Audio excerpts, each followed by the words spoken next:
Modernage MCQs, Physics second year, unit number 16, Physics of Solids, part 2.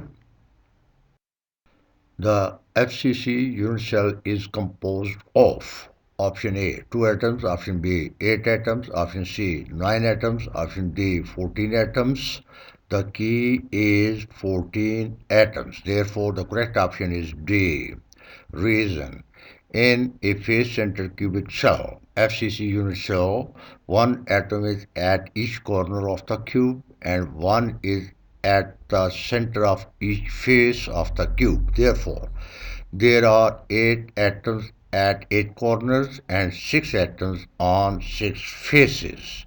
Hence, the FCC unit cell is composed of 8 plus 6 is equal to 14 atoms.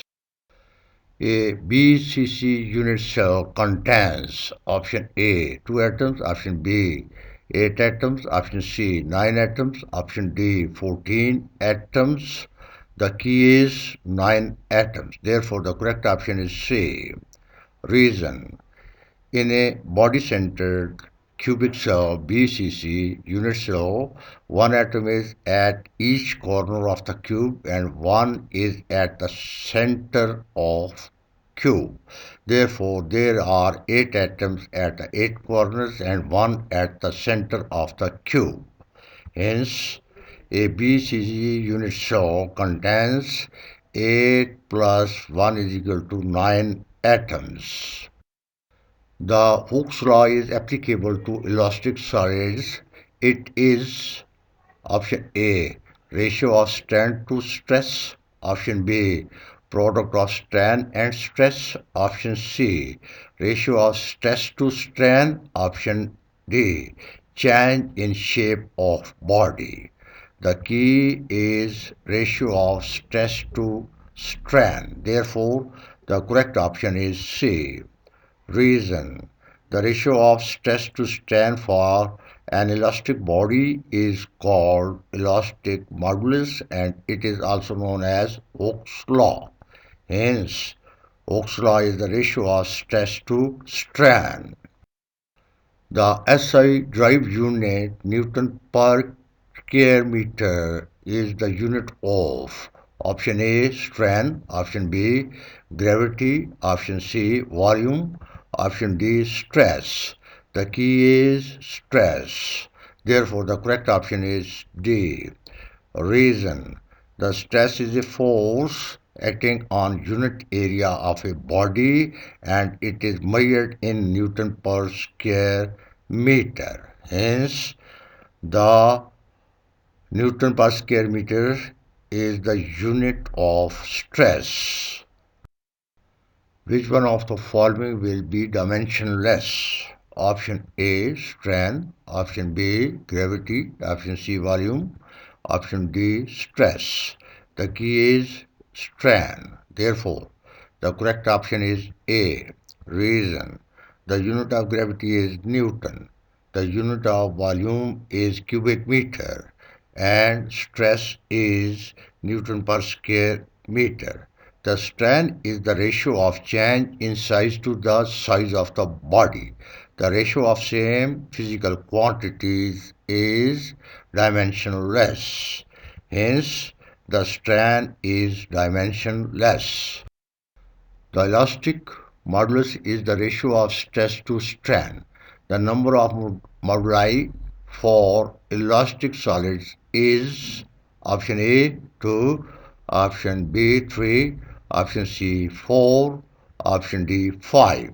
The key is 3. Therefore, the correct option is B. Reason.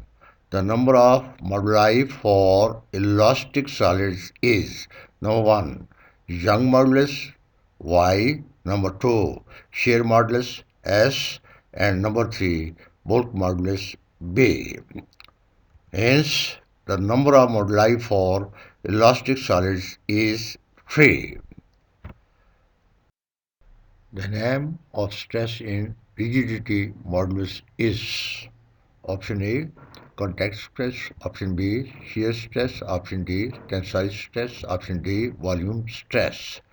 The key is shear stress. Therefore, the correct option is B. Reason. Now, 1. If the deforming force acts perpendicular to the area of cross-section of a wire or a rod, then the force per unit area is called the tensile stress. Second, if the deforming force is tangential to one of faces of a rigid body, then the force per unit area is called the shear stress. And 3. If the deforming force acts on all sides of a body, then the force per unit area is called the bulk modulus. Hence, the name of stress in rigidity modulus is shear stress. The stress in Young's modulus is called option A, contact stress, option B, shear stress, option C, tensile stress, option D, volume stress. The key is tensile stress. Therefore, the correct option is C. Reason 1. If the deforming force acts perpendicular to the area of cross-section of a wire or a rod, then the force per unit area is called the tensile stress and modulus is called the Young's modulus. Second, if the deforming force is tangential to one of its faces, then the force per unit area is called the shear stress and modulus is called shear modulus. If the deforming force acts on all sides of a body, then the force per unit area is called the bulk stress and modulus is called bulk modulus. Hence, the stress in Young's modulus is called tensile stress.